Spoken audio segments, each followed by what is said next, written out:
Following video is brought to you by BSEN, Boston Sports Entertainment Network. Please subscribe, hit that like button, and as always, leave a comment, and thank you for enjoying the video. I got the Boston Celtics going to the finals. I got them winning the all. It's time to represent your city. Put your hands up. Cali, you know we do it for Boston. Hey, ain't nobody ballin' like Boston. Yeah, hey, can't nobody do it like Boston. Where the legends get made, where the banners get raised, bright lights, big stage. Boston.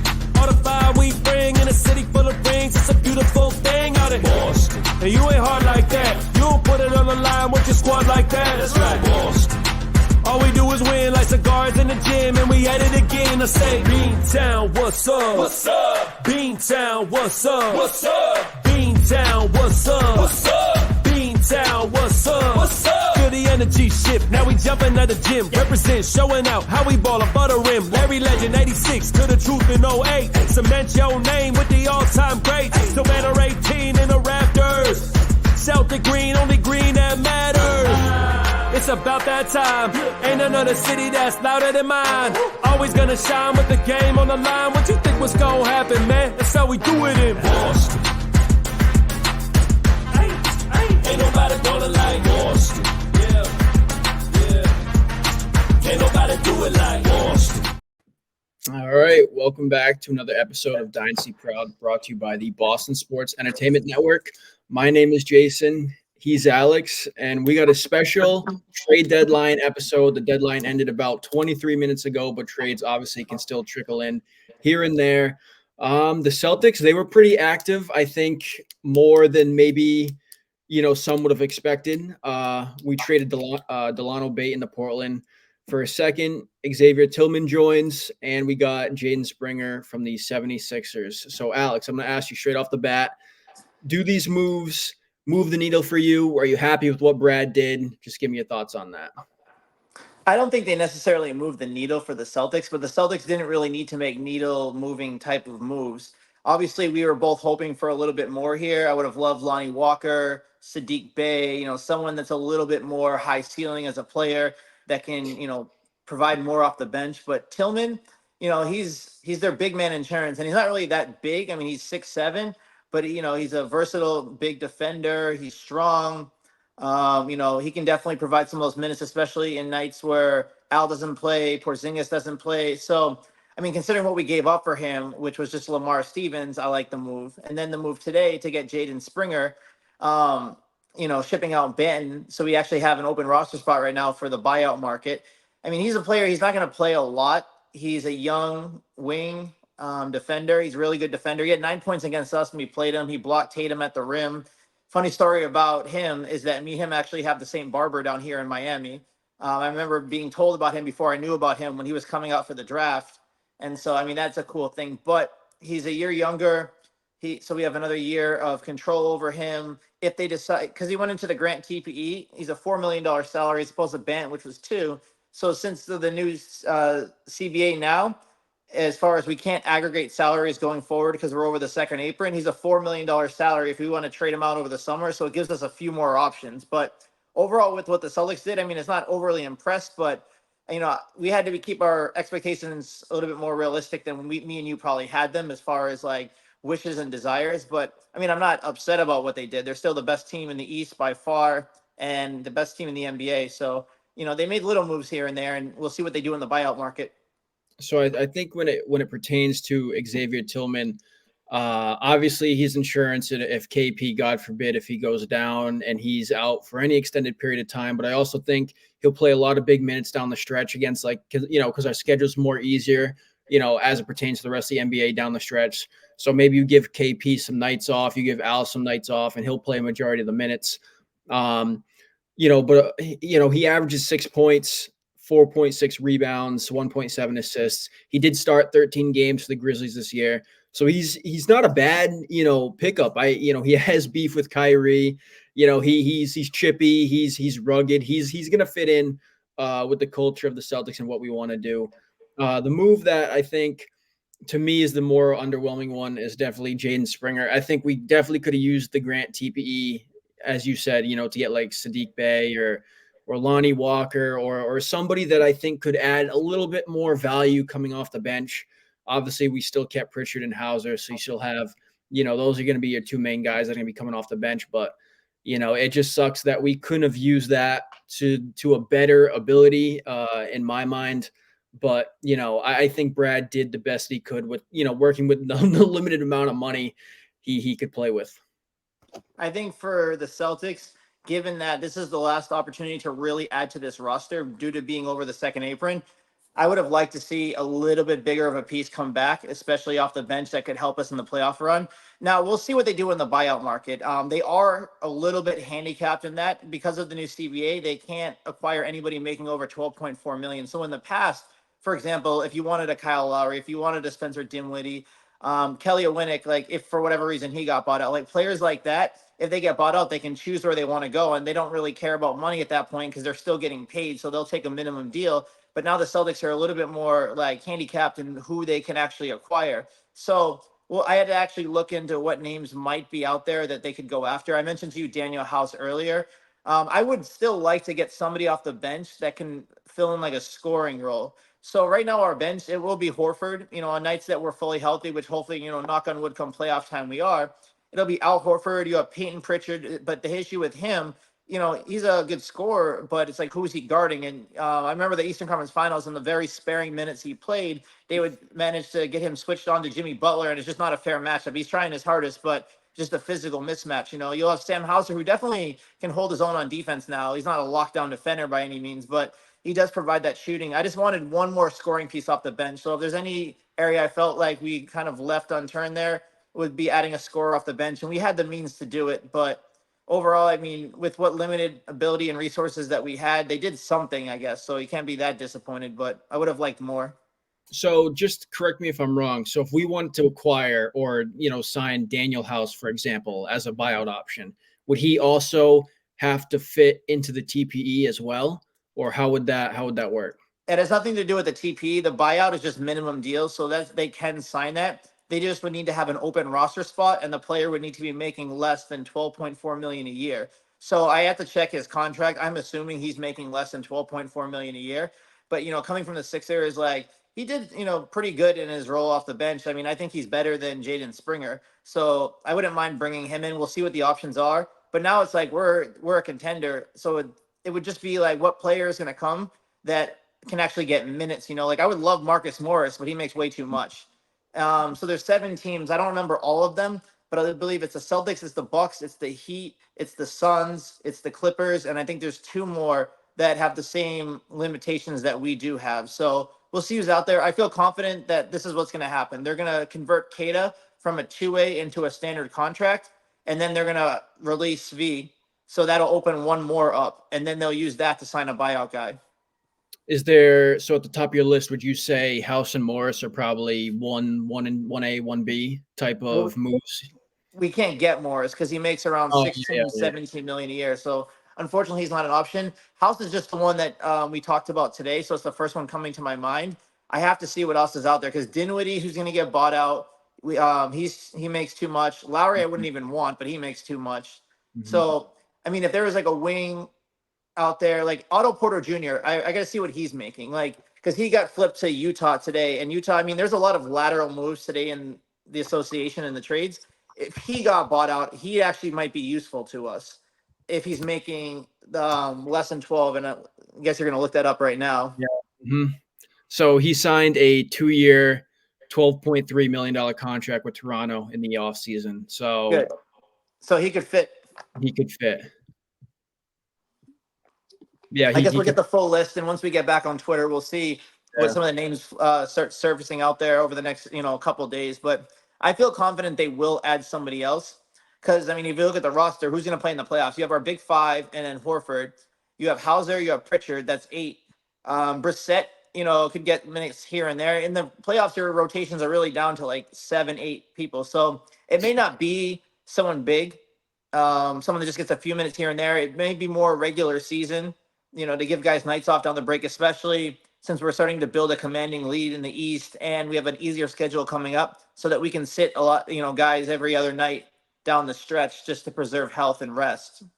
Yeah, I think definitely getting somebody for health and rest down the stretch is what the team needs. But I think maybe they already have those two guys in Tillman and Springer. But I guess we'll see what they do. Around the league in the East, especially, there was quite a bit of movement. Maybe movement some that we didn't expect. I would say. Well, let me ask you. Actually, I'll go. I was going to ask, what team in the East do you think made the biggest gap in terms of catching up to the Celtics, or maybe being able to win a series against us? And in my mind, I think if you're going to rank the 76ers, Bucks, Heat, I think it's the Knicks. I think the Knicks, they got Bojan Bogdanovic, Alex Burks, obviously they got OG Anunoby, and they did all that without giving up a first round pick, which to me is it's big for them because they still have, I can't remember off the top of my head how many first-round picks they have stacked up, but they can still go out this summer and acquire Donovan Mitchell or Karl Anthony Towns or Javonte Murray or whoever they want to get. And, they didn't give up any first-round picks. So they, in my mind, kind of won today in a sense. The Knicks definitely had the best day, I think, of everybody. I mean, getting Alec Burks, getting Bogdanovich, especially once OG comes back from injury, Mitchell Robinson later this season, they look legit. I remember looking at the standings the last few days, and the Knicks, they had gotten up to within a half game of the Bucks for 2. Now they're in 4th. They're only a game back of 2nd. But I mean, they look like the real deal. Honestly, we could be trending towards the Celtics-Knicks Eastern Conference Finals. So they also, after seeing for so long how the Knicks just kind of mismanage everything, the fact they didn't have to give up any first to acquire these players, and they can always use Bogdanovich's salary in a bigger move this summer. They still have all their first. If they want to go get Donovan Mitchell, if they want to go, star hunting, if they want to bring in LeBron, whatever they want to do, they have the means to go do it while also having a very competitive team out on the floor. I was surprised Cleveland did nothing just because they're right there as well. They're actually the 2 seed at the moment. The Bucks, they really needed to make a big move, and they were limited as well, having no first. But that team that you're watching them right now, and I get it, Doc needs time to implement his system. They didn't look as good as, we're getting the Shams bombs right now, but they didn't look as at the level of the Celtics, and they needed to make a bigger move. And their move today was a lateral one. Yeah, they're probably better off with Pat Bev than Campaign. Campaign would provide offense off the bench. Offense isn't really their problem, it's defense. So he'll come in, he's a very tenacious, aggressive defender. I like Pat Bev. I don't think he moves the needle at all. My fear with the Bucks is they're going to go get a DeJounte Murray. They're going to go get even a Matisse Thybulle would have been a better get for them. I mean, they didn't break up their core at all. I just don't see it with the Bucks. I get it. You have 2 superstars. At any given night, the 2 of them can combine for 80 points, and they're going to win. There's going to be a game in the playoffs that Giannis goes off. There's going to be a game where Damian Lillard is near 40 and he's just, nails down the stretch and wins you a game. I just don't see that team beating us 4 out of 7. Short of a major injury, that team doesn't scare me. They don't. I would much rather see them than the Knicks. I think the Knicks are going to be a tougher out. They're tougher. They defend better. So I think the Bucks right now, if I'm looking at the hierarchy in the East, I think they're 3rd. I would go Celtics, Knicks, Bucks, Cavs. Then it's you could go Pacers, and that's another move I forgot to touch on. The Sixers trading for Buddy Hield today with the Pacers. So, I mean, he had asked out before the season. He played decently well this year. Surprising that they would end up moving him, especially when they're a decent team now. But I'd probably put Philly 5, Indiana 6, Miami 7. I mean, Miami, they'll always have that Heat culture, and if they get in the playoffs, they delusionally believe they're going to walk back to the finals. I think it's going to be more like after the bubble, where the next year they get swept in the first round. They really don't concern me, and Pat Riley sat in his hands and was sleeping again today. The typical, they like their team, they already made their move type of deals. So yeah, maybe they can get somebody in the buyout, but they're under the same financial restrictions as us, being in the separate second apron with a much inferior team. So I feel really good about where the Celtics are at in the East right now, but hats off to the Knicks because they stepped up today. So that notification was just that the Grizzlies are waiving Victor Oladipo. I don't even know if he's healthy. I know he had some gruesome leg injuries, but He's another guy that I guess is on the buyout market. I don't think he's making anything close to 12 and a half off the top of my head. I think he signed for a minimum deal with, was it Miami at the beginning of the season? And then they traded him or let him go. And then he signed somewhere else, or I can't He's even been on remember. like 4 different teams this year.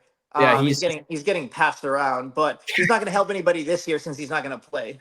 Yeah. I don't even know what happened. He was good, but then the injuries just caught up. But back to the East and the Bucks.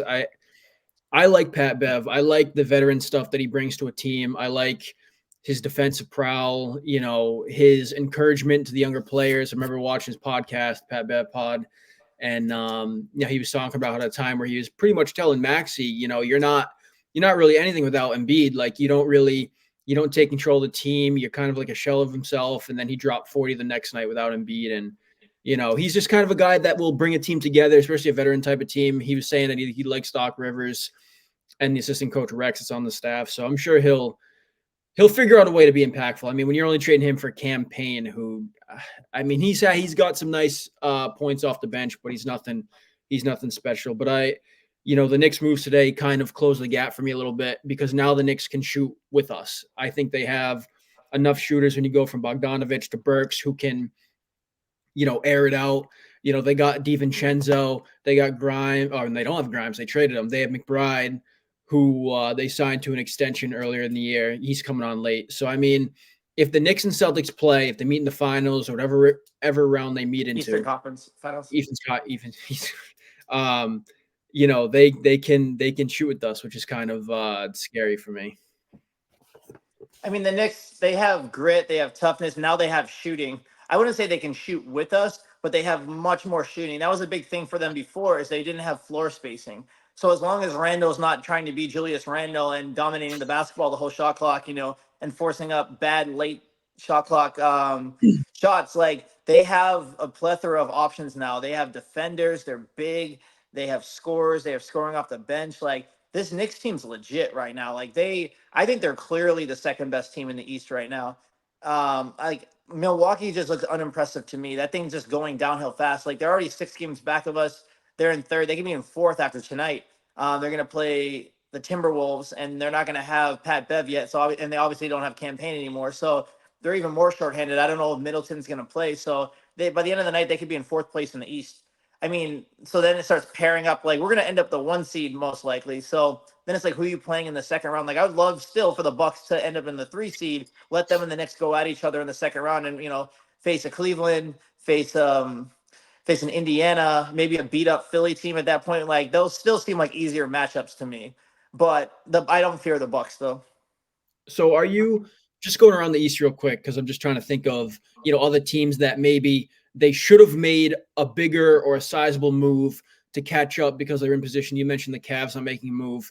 But a team that comes to mind for me is the Pacers. And I know they acquired Doug McDermott from the Spurs, which is a smaller move. But I guess, they did acquire Siakam, so I guess they did make a sizable move. But, that team seemed to be going in the right direction in terms of, all right, they have Siakam, they have Halliburton, they have 2 quote unquote stars. Maybe you want to bring in some depth pieces to build around and try to see if they can make a run for a top 5 spot in the East.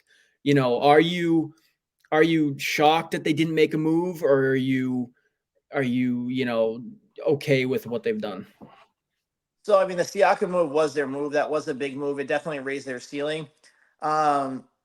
If you look at the trade that they made today with Buddy Hield, I mean, he's still a good player though, and they really didn't get anything for him. And then you're trading him to a competitor of yours where you may have to see that team, or you're at least competing with that team. So that felt like kind of a step back for them, for an Indiana team that wants to compete this year. I mean, with Philly, I think he'll do good in Philly, but Philly at the end of the day, if they don't have Embiid, they're not going anywhere. And the hope is he'll be back in 8 to 12 weeks. So you're looking at around end of March, beginning of April. And that's like, he comes back. I'm sure he'd be on a minutes restriction at first. He has to ramp up. You're going to go right into the playoffs. And at that point, what's their ceiling really? They're going to be like, at best, maybe like a 5 or 6 seed where you're playing a better team in the first round, possibly being in the play-in. Embiid comes all the way back to likely go home in round 1. Like, I think, honestly, at this point, they should just shut him down. But the moves they did today look like they're actually going for it. So we'll see if they can keep it afloat until he gets back. So speaking of going for it, I mean, they lost Pat Bev, Jared Springer, Marcus Morris, and Daniel House, and they added Buddy Hield. Am I correct on that? They only added Hield today. And campaign. So they traded out defense for offense. They figure without Embiid, they need more scoring so that all of that doesn't fall on Maxey. But that team, I mean, look, I like Hield. I think he's a nice piece. I'm not as high in him as I used to be, but I really don't think they're going anywhere. So like they'll be in a playoff position, either play in or play off. But if Embiid's not healthy and ready to like full go, like not like he's back, but like he's on a minutes restriction or he's just getting his legs under him. If he's not full go, they have no chance. And even when he is full go, they're going to be. Are they going to go beat New York in the first round? Are they going to beat Milwaukee in the first round? Are they going to beat Boston in the first round? Like I don't think that's yes for any of those. No, I mean, when you look at like if you take their starting five right now, which is going to be Nicholas Batum, Tyrese Maxey, Tobias Harris, Paul Reed, and Kelly Oubre was starting, but it's probably going to be Buddy Hield now. Oubre will probably come off the bench. Does that five like scare you? Does that like if they were really trying to like go for it in my eyes, like they lost all their toughness and their defensive guys for a Buddy Hield that is inconsistent and a campaign that is just going to roll off the bench, maybe play 12, 15 minutes a night and give you 6 points. Like I don't know if I understand what Daryl Morey's thinking here. Like I don't know. Buddy Hield, if you were going to try to, get an offensive guy to take this team to carry the load till Embiid comes back, I don't know if Buddy Hield is the answer for that. I mean, Buddy Hield also could be used in the summer as a piece with draft compensation to try to get a bigger player in there, a la LeBron or someone like that. I mean, I'm not sure that saying that he'd be, on the move, but I don't think their moves today really move the needle for them at all. I don't think they make them worse, but I don't really think they make them better either. So they basically traded like grit and toughness for a little bit more offense. I think in the hierarchy of the East, their absolute ceiling is like 4 or 5 without Embiid. And even with him back, he's not going to be himself this season. Like he's not going to come back and be the Embiid of old at 100%. Even that Embiid, they weren't getting past the second round. So Philly doesn't really scare me. My whole concern the whole day was like, what can the Bucks do? Can the Bucks get like a good defensive guard? And they did get one, but it's not what we were, thinking it could be. And then what else will the Heat do? And they didn't do anything because the Heat never do anything. They like their team. So I'm fine with where the Celtics are. Yeah. So I'm, you mentioned Pat Bev. You know what? I'm so surprised. The 76ers not only traded Pat Bev to the Bucks, but they also gave us Springer. Like they traded 2 of their depth pieces, 2 of their biggest rivals in the East. To me, that's kind of like wild. Like, why would you try to help us out? I mean, I don't think them trading us Springer necessarily helps us out. I mean, it gives us a piece, and I don't think it really affects the Sixers that much. But they gave up on him. As a kid, he had potential, and they had to just give him to Boston for what, a second-round pick that's gonna probably never see a game in the NBA, or like gonna spend time in their G League if they even keep it. Maybe he's part of that. Player to be named later, second-round pick will be part of a trade down the stretch. It was almost like a move to make a move for them, but like, yeah, they're kind of helping us out, just allowing us to get a player on a salary for that TPE. So I really don't know what they're doing. I just don't see a path for them to really contend this year. Do you think it's a caution to worry that the 76ers are giving up on a 21-year-old kid that they just drafted a year or so ago? I mean, that would be the case.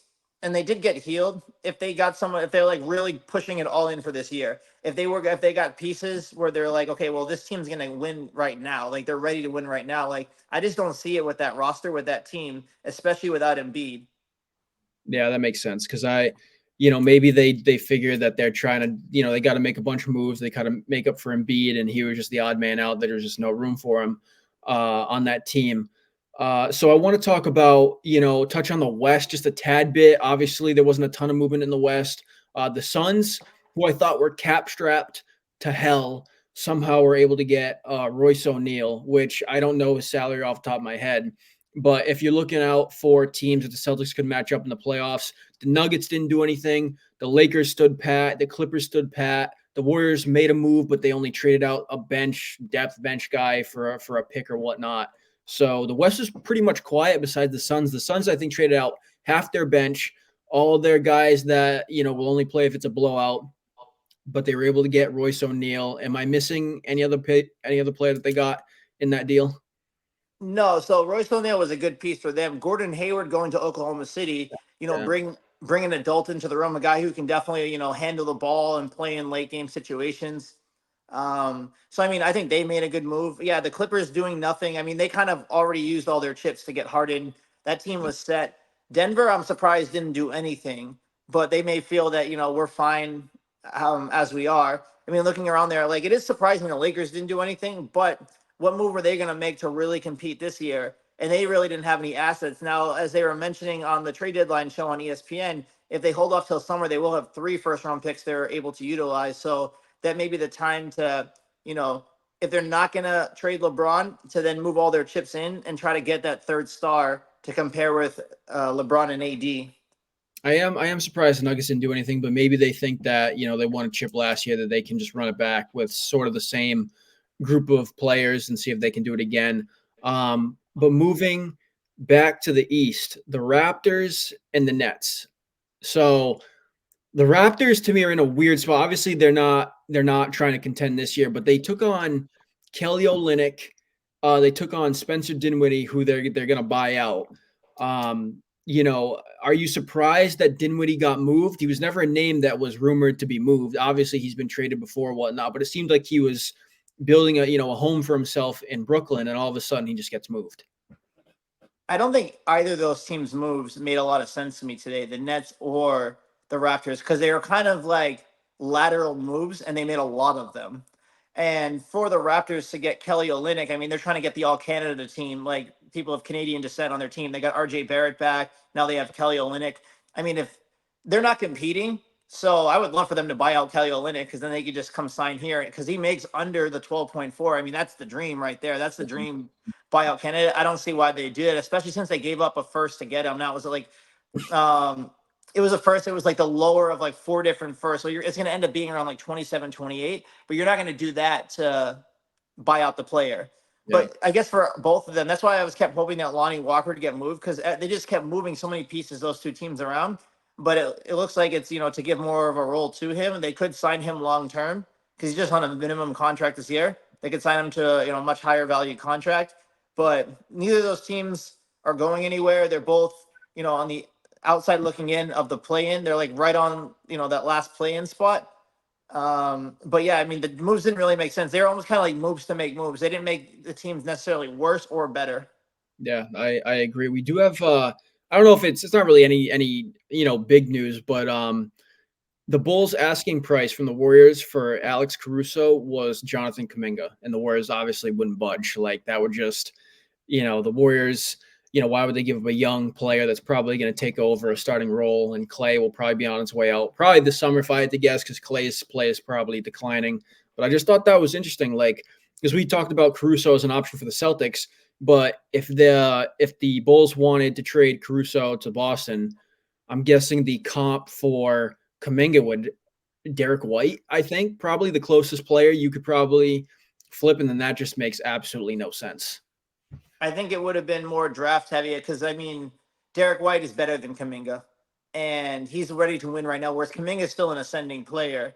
A month ago, that would have sounded like an easy decision for the Warriors, but Kuminga's really stepped it up as of late. He's been averaging well over 20 points the last few weeks, and especially with the decline of Clay, you really would have thought they would have started moving towards the future, but it looks like they're going to make one more run with this group if they even make the play-in. I mean, they're right outside of it right now. They may sneak in. But I think this summer is where they start asking themselves, hard questions. Maybe they move off of Dre. Maybe they move off of Clay. So then it becomes Kuminga's team. And, Steph Curry will be there as long as Steph Curry wants to be there. He is the franchise. But, yeah, I mean, the Bulls not doing anything is surprising because, yeah, they're in the play-in. They're like the 9th or 10th seed. They're going to go home in the play-in. And if they win 2 games in the play-in, they're going to lose to us in 4 or 5. So what's really the point? There's almost no path. Like they have a lot of good individually talented players. It doesn't work as in a team aspect of it. Like LaVine, I think he just needs to start over somewhere else. But the problem is he has such a bad contract and he doesn't contribute to winning. Well, he'll have nice like individual statistics sometimes and he'll make, like a lot of shots, but he doesn't contribute to winning. I'm surprised they didn't move Drummond. I'm surprised that Caruso didn't get moved. Like, I just don't understand what they're doing right there. Like, they're not going to win this year, and they're not going to win in the immediate future. So why not try to build towards a future where they can do something? Maybe this summer is when a lot more moves happen, but a lot more, you know, trade partners might not be there due to the second apron, where you can't aggregate salaries if you're over the second apron. So they just didn't make sense to me. So speaking of the second apron, obviously, this is we were doing this as a trade deadline show, but I just want to talk about a little bit about the Celtics' future in terms of retaining Drew and Derek White, because Derek White doesn't have a contract extension. Drew obviously doesn't have one either. When you look at second apron penalties and the heavy restrictions the Celtics going to be under for however long, this core group stays together. I'm talking about Tatum, Brown, White, Drew, Porzingis, Horford, if you want to count him in, even though he only has a year left on his deal. Is it worth to get all your flexibility taken away from you to keep this group around for multiple years in your estimation?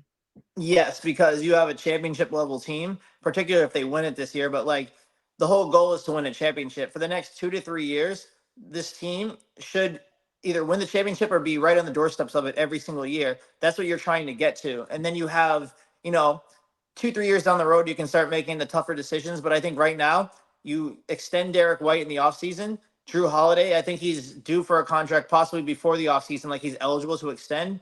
I would love like a 2 year extension, maybe up to 3, but like team friendly, maybe like 3 for 70, or like 2 for 55, something in that range.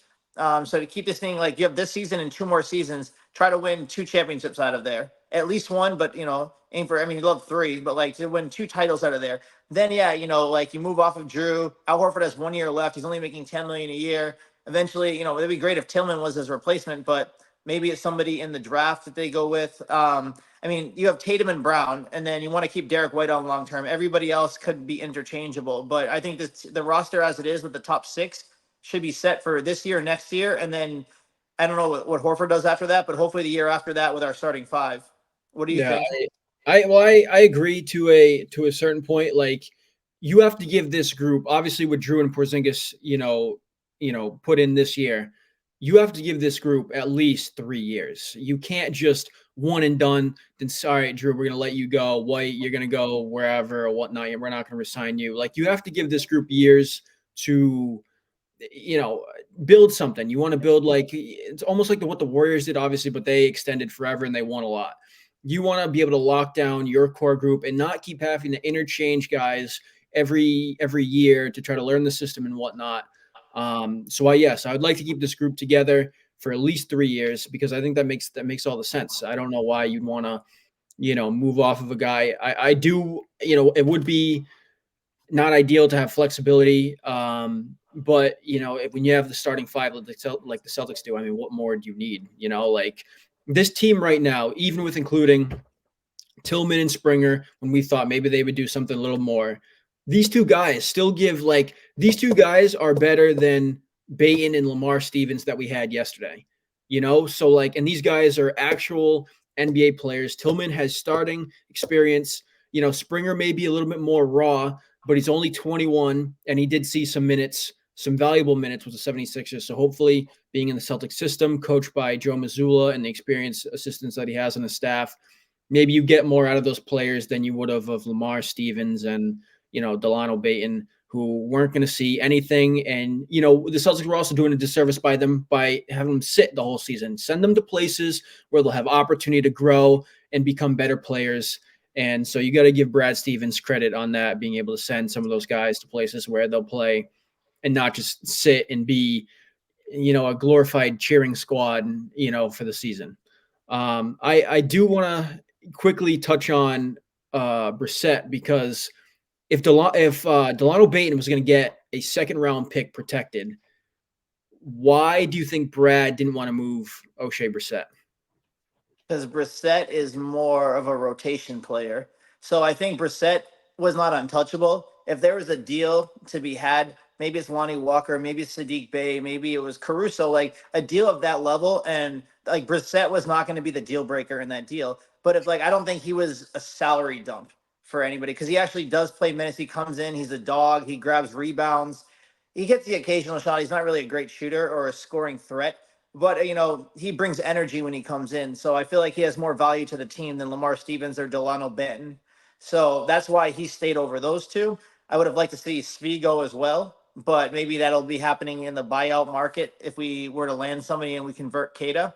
But yeah, as you said, the glorified cheering squad, when they come in at the end of games and Jordan Walsh is out there, it just seems like the three of them just would ice him out. Like they're just like pretty much playing like a 3-man rotation with each other, and he's just standing in the corner. So Brad's making sure that doesn't happen anymore. So if it's a blowout at the end of the season and Jordan Walsh is in there, he'll actually like do more than just get cardio. Like he might actually handle the ball. He might actually get some shots up. Jordan Walsh evolving into a serviceable bench player, obviously not this year, but in the coming years, is really going to help with the restrictions of the second apron and the flexibility that we take away. So having second round picks and having them hit, or the first that we're going to have, late first, like having someone from the upcoming drafts actually become a rotation piece will be very important. But Brad Stevens doesn't like first rounders. When he came in, he traded all the recent ones that Danny made and any future one he's had since then. So we'll see what route they go. To touch on your earlier point, I don't think they're going to blow it up every year. Now, let's say if they pull a Bucks and they go home in 5 games in the first round, I could see them maybe pivoting. Now, I don't think they're going to move Porzingis. I don't think they're going to, they're not going to move Derek White or Tatum. I could see in like a scenario where another superstar becomes available, maybe they look at Jalen and be like, is this pairing really the one that's going to happen? Or if they don't go that route, they go, okay, well, we have Drew Holiday. Maybe we go in a different direction here. Maybe somebody younger, somebody that offers a little bit more or something different.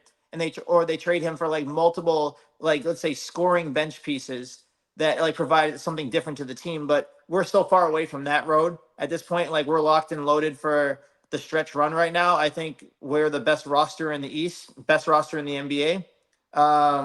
The trades that we made, I think they elevate us a little bit. I don't think it's a big margin, but we already had a margin over everybody else in the East. And I don't think anybody really closed that gap. The Knicks elevated themselves, but I think the Celtics are still head and shoulders above everybody else, health permitting.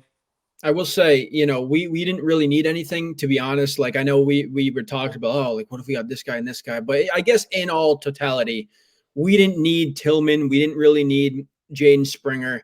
It's more of a luxury to be able to get, extra pieces. This team is already loaded. Yeah, our bench would have been, a little weak with Peyton and Hauser, pretty much the only two, or Al, to, I guess, coming off the bench to be, to contribute in the playoffs. But you've got to give Brad props. He never really sits on his hands. He always tries to do a little bit to help the team. I think he's made a trade on every trade deadline since he's been the GM. We always use the term Trader Danny. It should be Trader Brad. He's been much more active, especially the end of Danny's tenure here. Like Brad's always making moves. Well, because I think I don't know if it was on ESPN or someone, but someone was saying like Danny would, be, he would get to trades and like sort of be serious on them. Then he'd always like pull out of trades. Like he'd always talk about them and then, he'd pull out. And so it was like, I don't know. I think Brad does a better job. He doesn't collect first round picks. He uses them for good players. So I think you can't really do anything more with that. So I think that's about it for this episode. We talked about a lot. Obviously, the trade deadline was the biggest topic for us today. You can follow us at Dynasty Proud 18 on Twitter and also on YouTube at BSEN_617. I'm sure we'll see Tillman and Springer, I would hope, in action tomorrow when the Celtics play the Wizards, or they play in Wednesday. Not Wednesday, Saturday. They play tomorrow night, Friday night against the Wizards. Yeah, that's another team. I'm surprised that I was hoping Corey Kispert would move from that team. I would have loved him, but yeah, I mean, they just traded Gafford, so we'll see what they have left for tomorrow night. I mean, that's a game. If you play serious, remotely serious, that should be an easy victory, and you should get a lot of time for Springer and Tillman to play tomorrow, provided that they've passed their physicals and they're here.